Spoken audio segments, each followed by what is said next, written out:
안녕하세요 여러분. 난초 배양 연구를 취미로 삼고 있는 인간거북입니다. 오늘은 지난 시간 난초 주요 병에 대해서 설명을 드렸고요. 병에 이제 살균제죠. 살균제인 농약에 대해서 두 번째 시간하고 다음 시간까지 아마 2시간에 걸쳐서 설명을 드릴 건데요. 오늘 살균제에 대해서 설명드리기에 앞서서 미리 양해를 구할 게 좀 민감한 부분들이 좀 있습니다. 그래서 설명이 여러분들 생각과 조금 다르더라도 이게 틀린 게 아니라 좀 다른 거다라고 좀 이해를 해 주셨으면 좋겠습니다. 자, 첫 번째, 농약 치료 꼭 해야만 할까? 저 같은 경우는 농약을 안 친 지가 한 2, 3년 됐습니다. 그래서 저같이 취미로 하시는 분들, 즉 베란다나 집에서 한 10개 내외 이렇게 하시는 분들은 농약이 꼭 필요하지 않다라는 얘기를 드리고 싶고요. 근데 직업적으로 하시는 거, 또 부업, 또 앞으로 이거를 직업화 하실 분들은 농약에 대해서 꼭 공부를 하시고 또 농약에 대해서 치는 게 맞다라는 얘기를 드리고 싶어요. 저도 20여 년 난초를 키우면서요, 한 15년 이상 농약을 많이 쳤죠. 그래서 저는 산채를 주로 하고 있는데, 산채를 하다 보니까 이 농약을 꼭 치어야만 될까라는 퀘스천 마크가 갖게 됐어요. 즉 농약의 성분을 좀 이렇게 설명드린다면 반은 약인 반면에 반은 독을 갖고 있거든요. 그래서 농약을 많이 치다는 얘기는 병을 다스릴 수도 있지만 난초의 어떤 저항성을 많이 낮출 수도 있어요. 즉 농약은 독이 있기 때문에 이 큐티클라층이라 하죠. 왁스층을 깎아내요. 우리 피부도 계속 여기다 락스 같은 걸 칠한다면 여기 표피가 다 상해서 병균이 걸리는 것처럼 난초는 계속 농약을 치면 약해질 거라는 그런 생각을 갖고 저는 자연에서 같이 비슷한 배양을 연구하면서 최근에는 단 한 번도 난초에 살균제를 치지 않으면서 살균, 살충제를 치지 않으면서도 난초를 아주 건강하게 잘 자라고 있어요. 지금 이런 난초도 아주 건강하게 광엽으로 잘 키우는 것들도 요거는 제가 좋아하는 단엽입니다. 단엽이고 요거는 제가 산에서 직접 캐다가 한 2년 전에 캐가지고 이제 이 신촉을 받아가지고 그 종자로 키우는 제 종자목인데 아주 잘 크고 있죠. 그럼에도 불구하고 저는 한 2년에서 근 3년간 살균 살충제를 단 한 번도 치지 않았습니다. 물론 저 나름대로의 대응법은 있습니다만은 일단 농약은 한 번도 치지 않는다. 그래서 댁에서 키울 때는 대용제만으로도 충분히 할 수 있기 때문에 농약은 꼭 쳐야만 하는 것은 세무를 했어요. 그러면 두 번째, 농약을 치는 이유에 대해서 정확히 알아야 됩니다. 우리가 초보 에라님들 같은 경우는 농약을 치면 다 그 병원균인 곰팡이와 세균이 없어지는지 알고 있어요. 그래서 이제 뭐 인터넷이나 이런 걸 판매 영상을 보면요, 병반이 분명히 있는데 그걸 판매하는 거예요. 그럼 초보자들은 이게 병이 다 치료됐다라고 그걸 사다가 키우잖아요. 그러면 잠시 후에 설명드린 이 세력을 잃은 잠복된 병균들이요 다시 증식을 해가지고 그 난초를 죽여요. 그렇기 때문에 혹시 인터넷이나 영상을 보시고 난초를 살 때는 꼭 뿌리를 보셔야 된다라는 말씀을 드리면서 이 병균인 곰팡이와 세균은 박멸이 안 된다는 겁니다. 어떤 얘기를 드리고 싶냐면 제 경험으로 설명을 드린다면요, 저는 시골에서 자랐습니다. 그래서 저희 아버지도 농약을 아주 고목성 농약을요 배에다 많이 쳤죠. 그리고 저희 형은 쓰러져서 거품을 부는 것도 봤고, 또 저희 동네에는 그 농약 치다가 돌아가신 분도 있을 정도로 고독성 농약을 많이 자주 쳤음에도 불구하고 지금 시골에 가면 동일한 병해충들이 그대로 있는 걸 볼 수 있어요. 이 병원군들, 특 곰팡이가 얼마나 강하냐는 것을 설명드리면요, 두 가지 예를 들어서 설명드릴 수 있어요. 첫 번째는 화산이 폭발했답니다. 화산이 폭발했다니까 그 화산재를 바로 떠다가 실험실에 연구를 하는데 그 속에서 곰팡이균이 살아있다는 거예요. 정말 진한 거죠. 두 번째는 우주선 이야기입니다. 우주선을 타고 이제 화성에 갔는데 우주선이 팡 터졌을 때 열이 제가 알기로는 한 수천 도 올라갈 거예요. 그러다가 이제 대기권을 통과하면서 고도가 높이면 이게 이제 고도가 높아지면서 온도가 떨어지니까 아마 영하 수백 도는 되겠죠. 그런 얼음덩어리층을 통과해서 딱 행성에 도착하니까 그 창문에 곰팡이가 피어나더라는 거예요. 다시 말하면 지구에서 온 곰팡이가 그 고열과 아주 얼음 속을 통과해도 죽지 않는다.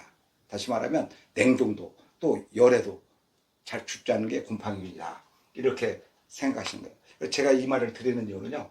이 초보 에란인들은 농약을 주면 이 곰팡이균이라든지 이런 세균이 다 죽는다고 생각하는데 절대 죽지 않는다. 그럼 어떤 현상이냐면 일부는 죽죠. 약한 병으로는 죽을 거예요. 그러나 일부는 세력을 잃고 아주 깊숙이 난초든지 아니면 화분 어딘가에 숨어서 계속 잠복되어 있는 거예요. 즉 다시 내가 세력을 이렇게 증식할 날만 기다리면서 대기를 하고 있기 때문에 우리가 조금만 방심하면 바로 이 잠복된 세균은 난초를 공격한다는 걸 항상 생각하셔야 됩니다. 그러면 병에 걸리지 않게 이제 난초를 배양해야 되잖아. 병에 걸리지 않게 난초를 키우면 어때요? 농약을 칠 필요가 없죠. 저는 1번에 해당되는 난초를 키워요. 아주 건강하게 키웁니다. 물론 여러 가지 저의 비법들이 있지만 저는 봄, 가을 같은 경우는요. 태양을 그대로 쐬줍니다. 항상 봄, 여름, 가을은 문을 열어놓고 키웁니다. 그러니까 황토 한 분과 공기와 햇빛을 많이 주니까 제 난초이군요. 아주 고목처럼 이렇게 카랑카랑해요. 잎이라고 살랑살랑 거리잖아요. 고목처럼 아주 강하게 키우면서 병이 공격할래도 공격할 수가 없어요. 그 왁스층이 농약을 안 하니까 반질반질 거리는 거죠. 그래서 사전에 저는 건강한 난초를 키우는데 그 건강한 난초의 척도는 뭐냐면 뿌리예요. 즉 잎이 아니에요. 건강한 난초는 잎은 옆면식이 몇 번만 해도 참 건강하게 자라요. 근데 정말 건강한 난초의 척도는 건강한 뿌리인데 뿌리 중에서 어떤 걸 저를 강조하시면 금모예요. 금모가 난석을 꽉 잡고 있는 난초들은요 웬만한 병에 잘 걸리지 않습니다. 뿌리가 우리도 그러잖아요. 계속 배를 채우면 어떤 일이 있냐면 선모라고 하죠. 우리 위에 있는 선모들이 역할을 못해요. 그냥 바로 배변이 돼가지고 안 돼요. 근데 가끔씩 단식을 하잖아요. 단식을 하는 분들은 단식을 하니까 이 윗속에 있는 선모가 다시 살아나는 거예요. 저는 금모를 활착시키는데 조금 습식보다는 조금 건식으로 키워요. 다시 말하면 물을 줬다가 거의 뿌리가 마를 때까지 우리가 이제 그런 착각을 하죠. 만석이 마르면 난초가 엄청난 데미지를 입을 것 같은. 안 그래요. 나중에 제가 물과 습에 대해서 설명한 시간이 있을 거예요. 벨라민층에 있는 그 영양분으로만으로도요. 뿌리를 다 드러내고 제가 영상이 있어요. 8일간 말려도 난초는 바로 다시 살아나는 걸 볼 수 있어요. 그래서 난석이 마르고도 난석을 마르는 시간은 보통 일주일에서 열흘 정도 걸리거든요. 그리고 또 화분 속에서 벨라민층이 마르는 데까지는요 10일이 걸려도 안 말라요. 응지에서도 8일 걸리는데 남분 속에서 마르는 것은 벨라민층이 더 오래 걸리기 때문에 저는 한 20일간 말려도 사실 난초에는 큰 데미지가 없다. 그래서 뭐 20일까지는 아니지만 저는 일주일에서 열흘마다 물을 주거든요. 그렇다면 어떤 현상이 일어나냐면 그 수분을 끝까지 빼내기 위해서 난초 뿌리는 금물을 쫙 퍼뜨리는 거예요. 그러니까 일반적인 난초들이 하나, 두 개 난다면 저는 10개, 20개의 금물을 갖게끔 난초를 약간 건식으로 키웁니다. 물론 거기에는 제가 개발한 목편의 역할도 있을 거예요. 그래서 금물을 활착시키는데 이렇게 금물을 활착시키고 건강하게 키우는 그런 방법에는 4가지가 있어요. 4가지. 여기는 10대라고 했는데 4가지는 뭐냐면 화분도 중요합니다. 제가 이제 화분에 대해서 설명할 게 많이 있어요. 화분의 크기부터 화분의 형태. 어떤 화분은요 밑이 이렇게 평평한 거 볼 수 있어요. 이 화분은 밑이 좀 평평해요. 근데 이 화분은요 이게 쑥 들어가 있어. 손가락이 쑥 이렇게 들어가죠. 그래서 이게 숨구멍이 있어요. 저는 이걸 좋아해요. 그래서 제가 이런 평평한 나무에 심는 방법, 또 이렇게 숨구멍 있는 화분에 심는 방법들에 대해서는 제가 나중에 다시 심는 방법에 대해서 설명을 드릴 건데요. 이 화분 중요합니다. 크기 중요합니다. 두 번째, 화분이나 난석인데 그게 식재인데 제가 조금 잘못 썼는데 난석도 아주 중요합니다. 우리가 일반적으로 뭐 난석을 빨아서 쓰고 락스로 세척해 쓰고 그러는 거 저는 전혀 추천드리고 싶지 않습니다. 그래서 제가 좀 이따 설명을 드리고요. 환경, 막 유리온실처럼 아주 현대식으로 짓고 이 천정이 아주 높고 이게 막 3m에서 5m 정도 되고 팬이 계속 들어와서 공기가 계속 순환되는 거죠. 환기환풍이 계속 되는 이런 환경 아주 중요하죠. 난초하다 보면. 그러면 햇빛도 잘 들게 하고, 또 기술, 그 배양인의 기술이죠. 테크닉이죠. 적정할 때 물 주고, 뭐 농약 주고, 비료 주고, 뭐 이런 네 가지 큰 요소들이 난초를 아주 건강하게, 병이 안 걸리게 하는 방법이고요. 농약을 가지고 건강하게 병에 안 걸리게 하기 위해서는요, 밑에 보호용 살균제 얘기할 때 보호살균제를 1년에 한 4번, 이른 봄, 이른 가을 한 2번씩 치면 병이 현저하게 줄어듭니다. 물론 저는 농약을 안 치고 제 나름대로 대용제로 이걸 대신하고 있습니다. 그리고 이제 어쩌다 보면 난초를 키우다 보면 부득이하게요, 병이 약간 올 수가 있어요. 그게 이제 병이 오는 것은 처음에 우리가 모르게 오죠. 사실은 웬만한 병들은 처음에 딱 난초를 보고 있으면요, 예를 들어 초보자들은 모르겠지만 아이 컨택을 할수록 난초는 눈에 보여요. 즉 한 번 보는 것보다 10번, 1000번, 10,000번을 보면 난초가 어디가 아픈지 다 눈에 들어와요. 저 같은 경우도 물을 줄 때도 이 들어보면 얘가 어느 정도 말랐나, 화분만 딱 들어보면 물 줄 때 됐어, 한 2, 3일 안 줘도 되겠구나가 딱딱 나타나요. 왜냐면 일기가 어떤 때는 우기일 때도 있고 어떤 때는 아주 건조할 때도 있기 때문에 이 난분의 상황을 딱 들어보면 안다는 거예요. 그는 난과에 얼마나 교감했느냐에 따라서 난초를 잘 길러요. 그래서 여러분들도 난초를 많이 보세요. 그러면 이제 난초의 초기 증상인 난초가 안 크네? 어떻게 난초가 물을 주는데 시드네? 난초가 어떤 비료를 주거나 물을 줘도 반응이 안 보여요. 그는 지금 병에 걸렸다는 거예요. 이런 초기 증상. 또 우리가 입에 뭐 탄저라든가 입끝마른병이라든지 뿌리 썩은 병, 이런 것들은 이제 조금 느린 병증이죠. 그런 것들은 밑에 설명드릴 종합살균제를 치시면 돼요. 초기에 병이 왔을 때. 근데 이게 이제 중증도로 이렇게 갔어요. 우리가 감기도 처음에 딱 감기가 몸에 오거나 콧물이 딱 나오면 약을 먹으면 바로 낫잖아요. 그렇게 먹는 게 뭐냐면 종합살균제예요. 근데 이게 너무 심해요. 그러니까 두통도 오고 오한도 오고 목도 아프고 감기가 막 아주 심할 때 이건 진짜 전문 치료하게 강력하게 독한 약을 쳐주는 게 뭐냐면 치료용 살균제예요. 이런 것들을 적절하게 쳐서 병에 안 걸리게 하는 게 좋다라는 얘기를 드리면서, 첫 번째 이제 병에 안 걸리게 하는 거 화분 선택입니다. 화분 선택은 제가 여기는 작다 크다로 표현했는데, 화분 선택은요, 크기가 문제가 아니라 화분의 크기는 똑같아도 난초 대비 화분이 크냐 작냐를 얘기하는 거예요. 자, 두 개의 화분은 똑같은 크기의 화분입니다. 두 개는 똑같은 크기의 화분을 그린 겁니다. 근데 한 화분에는 이게 대주가 있어요. 촉이 많고 심지어 뿌리가 꽉 찼어요. 이런 화분도 있겠죠. 또 한 화분은 단엽입니다. 단엽이 뿌리가 닭발 뿌리예요. 여기에 똑같이 난석을 채웠습니다. 똑같이 난석이 이렇게 들어가 있는데요.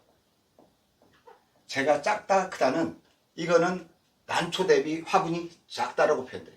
이렇게 작으면요, 이 뿌리가 호흡을 많이 하면서 산소가 부족하게 돼요.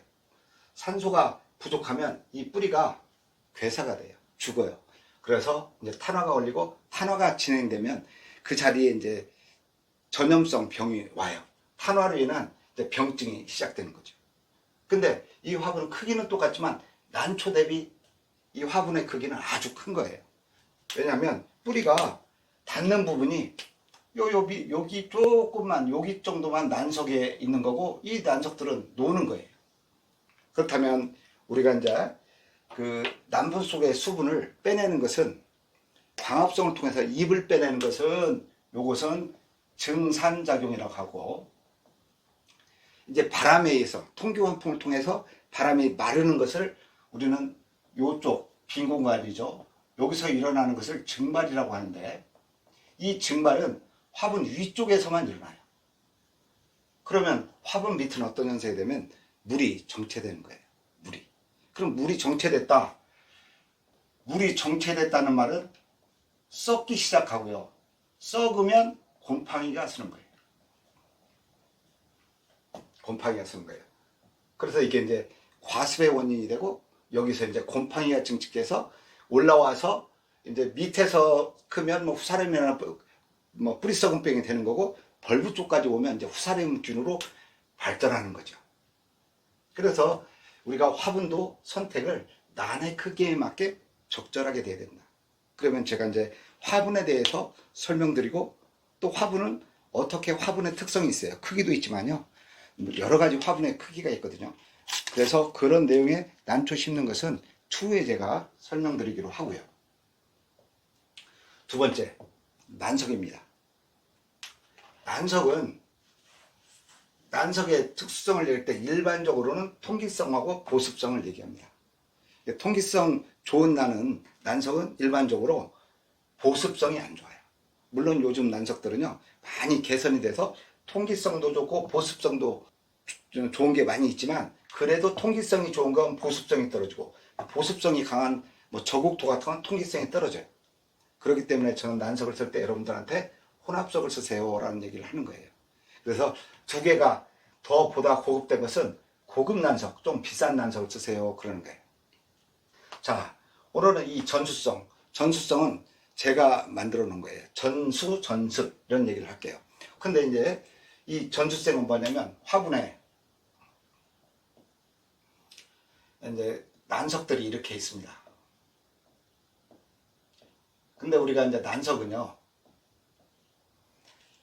이게 돌이기 때문에 물이 이 속에 물 형태로 존재를 많이 해요. 물과 습의 중간 형태가 있어요. 이게 좋은 난석들은 이게 촘촘히 갈라져 있어가지고, 촘촘히 갈라가지고 습 쪽에 가깝게 돼 있는 반면에, 휴가토 같은 건 좀 큰 것은 물 분자가 좀 크게 돼 있어요. 이렇게. 그래가지고 이게 적절히 증산과 증발이 안 이루어지면 이 부분이 정체돼서 썩는 겁니다. 그럼 전수성이라는 뭐냐면, 저는 여기에다가, 그래서 제가 난초를 자연처럼 키우는 방법이 뭘까 막 계속 고민해서 만든 게 이제 목표인데, 여기다가 저는 나무를 넣는 거죠. 나무 쪼가리. 목편을 이렇게 놓으면 우리가 이제 이 위하고 이렇게 계속 이게 나무가 연결이 되죠. 난석과 목편이 한 30-40% 넣으면 섞여서, 이 목편은 뭐냐면 우리가 한지라고 생각하면 돼요. 한지는 나무로 만들잖아요. 그래서 한지에다 물이 딱 맞으면 물 쭉 빨아들듯이, 이 화분 깊숙이 있는 아주 정체돼야 될 난석 속에 있는 물마저 이게 목편이 쫙 뽑아서 뿌리 위로 전달해주는 브릿지 역할을, 다리 역할을 해주는 거예요. 그래서 이게 전수성 내지 전습성이 아주 좋고, 또 보습성도 제가 얼마 전에 영상에서 시험을 해서 보여드렸다시피 물이 3배에서 4배 보습을 많이 갖고 있기 때문에, 다른 분들은 물을 뭐 2번, 3번 줘야 될 걸 저는 물 1번만 주면 되는 게, 첫 번째는 보습성 좋은 목편을 쓰고, 또 브릿지 역할을 하니까 구석구석에 있는, 난석 구석구석에 있는 물을 쪽쪽 뽑아 먹게 하니까 물을 잘 안 주고, 그러면서 얘가 쪽쪽 뽑아서 오랫동안 건식으로 키우다 보니까 근무활착이 좋아서 난초가 건강해서 병에 안 걸리고, 병에 안 걸리니까 저는 농약을 안 치는 겁니다. 그래서 제가 여러분들한테 나중에 화분에 대해서 얘기하고 비료 얘기도 하겠지만, 통기성 좋고 보습성 좋고, 이왕이면 전수성 목편을 좀 섞은다면 여러분들도 뭔가 많은 노력을 해도 처치되지 않는 그런 고민들이 있었을 거예요. 그런 부분들이 많이 개선될 거다, 그런 말씀을 드리고 싶어요. 굳이 난석을 저한테 추천하라면 정일땡 혼합석, 오방땡 혼합석을 쓰신다면 저는 충분하지 않나, 그런 생각을 합니다. 자, 본격적으로 이제 오늘의 주제인 농약 대분류에 대해서 설명드립니다. 농약에 대해서는 너무 양이 많아요. 농약하기 위해서 책을 제가 몇 번 받고, 저도 지금 계속 책을 보면서 뭐 작물보호 산업기사라는 게 있더라고요. 그걸 한번 따보려고 지금 공부를 하고 있는데, 이 농약학을 보면서도 너무 깊이가 있어요. 그래서 난초에 해당하는 것만 좀 발췌해서 이번 시간하고 다음 시간 설명드릴 건데, 이 3가지만 아는 것도 상당한 의미가 있지 않을까 저는 생각을 해요. 이 살균제에는요 3가지로 분류를 해요. 첫 번째는 이 보용살균제. 보용살균제는 코팅제입니다. 코팅제. 그러니까 우리가 살에도 왁스가 있잖아요. 그 왁스를 두껍게 더 한번 칠해주는 겁니다. 그러면 병용군이 와도 그걸 튕겨내는 거죠. 이 뚫지를 못해요. 그래서 보호용 살균제. 그 다음에 치료용 살균제는 이 침투 이행성이라 가지고 이 아주 독한 거예요. 독해서 그 사과로 따지면 사과 속까지 전부 씨까지 막 들어가서 그 속에 있는 병들을 다 죽이는 거예요. 침투성이 아주 강하죠. 그러니까 어떤 증상이냐면 아주 이건 강한 치료제예요. 그리고 이 두 가지를 5대5 섞은 걸 우리는 종합살균제라고 이해하시면 됩니다. 종합살균제. 그래서 우리가 이제 여러분들도 많이 들어보셨을 거예요. 작용기작, 작용기작. 그런 얘기를 하는데, 자, 작용기작은 뭐냐면, 보호용 살균제의 대표적인 게 델란이라는 게 있습니다. 저도 이제 이 설명을 하려고 농약을 안 쓴 지 오래됐는데, 얼마 전에 샀어요. 이 작용기작을 보면, 위에 사진으로 보여드릴게요. 카라고, 이건 델란입니다. 델란인데, 카라고 돼 있어요, 작용기작. 카와 차가 보호살균제인데, 차는 배제해도 돼요. 한국말로 차잖아요. 카는 영어잖아요. 근데 이제 차도 있고 카도 있는데 차는 무시해도 돼요. 카만 쓰시면 돼요. 이게 델란입니다. 보호용 살균제. 물론 보호용 살균제는 델란 말고도 여러 가지 약제가 있습니다. 그래서 이거는 코팅제다. 코팅제가 막 7, 80% 있는 겁니다. 두 번째, 종합살균제는 뭐냐면요. 종합살균제는 대표적인 게 이제 코리스, 오티바. 또 저는 코리스 오티바보다는 저는 또 요즘 카브리올 쓰는데 그런 약제들은 이 종합살균제예요. 그래서 보면 이 코팅제하고 그 치료제를 반반 섞어놨다 이렇게 생각하시면 돼요. 그 다음에 이제 치료용 살균제는 대표적인 게 이제 곰팡이류에는 스포탁을 쓰면 되고요. 곰팡이류에는 아까 이 세균이라는 게 있다고 그랬죠. 이 세균에는 일품이나 마이신 종류, 다음 시간에 자세히 설명드릴 겁니다. 이런 것들이 이제 치료용 살균제인데, 치료용 살균제는 곰팡이를 그 작물 깊숙이, 몸체 깊숙이 들어가서 초토화시키는 거예요. 땅속에 있다고 땅속까지 들어가서 잡는 거기 때문에 사실은 치료용 살균제를 칠 때는요, 조심하셔야 돼요. 그래서 반드시 치료용 살균제를 잘못 치면 데미지가 있다. 데미지는 세 가지라 그랬잖아요. 세 가지는 ip이 안 자란다든가 잎 색깔이 좀 탁하게 변해요. 그리고 심지어 심하면 기 부분이 물러가지고 난초가 죽게 되는 그런 부작용들이 일어나죠. 그래서 이 코팅제인 보호용 살균제도 섞어보면 주로 파란색이 많이 있죠. 근데 코팅제니까 이 파란색이 많이 있어요. 파란색이 많이 있는 반면에 치료용 살균제도 한 1, 20% 있어요. 여기 보면 빨간 것들이 조금 있다는 거예요. 그리고 이 종합살균제는 반반이에요. 파란색도 반절, 빨간색도 반절. 그래서 이 비율은 회사와 상품별로 뭐 7대3, 뭐 1대9, 8대, 이건 5대5, 뭐 6대4, 뭐 이렇게 있는 거고, 이쪽은 거의 100% 가까이가 치료용 살균제 약간 독한 약품으로 돼 있다. 이렇게 보면 돼요. 그래서 제가 여러분들한테 이해하기 쉽게 신호등을 예를 들은 거예요. 신호등. 보호용 살균제는 파란 신호등이다. 그 다음에 종합살균제는 노란 신호등이다. 그리고 치료용 살균제는 아주 강력하니까 조심해야 되니까 빨간 신호등이다. 그래서 파랑, 노랑, 빨강으로 설명을 드리면서 이 보호용 살균제는 병이 발병하기 쉬운 계절에 전해 치는 거예요. 그러면 병이 중증으로 일어나기 전이라는 것은, 병이 잘 일어나는 것은 두 가지 계절이에요. 난초가 성장기에 병이 잘 생겨요. 성장기는 봄과 가을이에요. 주로 많이 성장하는 게, 봄에는 햇빛도 따뜻하고 또 좋잖아요. 생육하기가. 그러니까 성장하는데, 가을도 성장하고 2차 성장을 하죠. 성장한다는 보면 벌브 부분도 크고 뿌리 부분, 또 기부 부분이 크면서 연약해요. 연약하다는 걸, 그 자리를 이제 곰팡이나 세균들이 파고들기 때문에 병이 많이 오죠. 여름에는 워낙 뜨거워서 난초의 세력을 잃을 때 공격하고, 그 전에 보호용 살균제를 치면 됩니다. 언제냐면 이른 봄, 2월 말에서 3월 초, 온도에 따라 다릅니다. 성장을 막 시작하는, 온도로 따지면 성장을 시작한다는 온도는요, 15도, 10도에서 한 15도 정도 될 때. 그리고 가을에는 이제 여름 뜨겁게 있다가 이제 온도가 25도, 30도에서 25도 떨어지기 시작하잖아요. 25도에서 한 27, 8도 되면 다시 성장을 시작해요. 한 30도 넘으면 난초가 숨구멍을 딱 막아가지고 성장을 안 해요. 그래서 이른 가을에 한 번 쳐라. 이른 봄과 이른 가을에 15일 간격으로 한 2번씩만 쳐주면 돼요. 그러면 병이 잘 걸리지 않죠. 종합살균제는 병이 오기 초기, 우리가 감기가 오면 몸살이 약간 올 것처럼 그럴 때 종합감기약을 먹는 것처럼 딱 먹어주면 돼요. 또 일반적으로 이제 입과 뿌리에 생기는 그 병들은, 입에 생기는 것은 뭐 입끝마름병이라든지 뭐 탄저병이라든지 그런 병, 뿌리에는 레죽토니아, 이거는 빨리 번지지 않거든요. 그래서 종합살균제인 코리스, 오티바, 카브리오 뭐 이런 것만 써도 나중에 설명을 드리겠지만 그 방법대로 잘 지키면 거의 8, 90%는 다 잡을 수 있어요. 근데 이 치료용 살균제는 심각해요.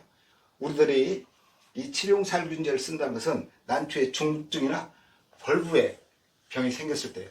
중증이라는 것은 뭐냐면 병이 완전히 확 퍼졌을 때죠. 벌브 주변에 그 병이 왔다, 빠르게 오잖아요. 빠르게 오는 것들은 잘라내야 돼요. 예를 들어서 5개 촉이 있을 때, 중증이라는 것은 위에서 일어나는 연부, 밑에서 일어나는 그 후사리움, 이런 것들은요 딱 일어나면 이 부분은 잘라야 돼요. 그래서 안전하게 이렇게 잘리고, 이쪽 병에 걸리면 무조건 버려야 돼요. 그리고 이쪽에는 강력한 치료용 살균제를 2번에서 3번 정도에 따라서 치고서 쳤다 하더라도 이거 살릴 수 있는 이쪽 확률은 50% 미만, 한 이 정도는 50%, 이쪽은 뭐 정도에 따르지만 한 7, 80%는 살릴 수 있을 거예요. 이렇게 빨리 분리해서 조기에 처치를 치료용 살균제면 살릴 수 있다라는 설명을 드립니다. 그리고 마지막으로 이제 병절별로, 병이, 제가 어제 지난 시간에 주요 병해를 설명드렸잖아요. 병마다 어떤 농약이 좋은 건지, 그리고 어떤 주기로 쳐야 되는지, 또 치는 방법, 그런 것들에 대해서는 다음 시간에 설명을 드릴 거예요. 제가 이제 내일 모레부터는 한 일주일간 산책하러 이제 텐트를 가지고 산에 들어가서 자면서 또 산책도 하고, 그래서 판매 영상도 올리고 그런 시간을 가질 겁니다. 그래서 갔다 와서는 이 4번째 농약 이야기 한 두 번째 시간을 한번 설명드릴 걸 기대해 주셔서 좋겠습니다. 오늘 영상 끝까지 봐주셔서 진심으로 감사드립니다.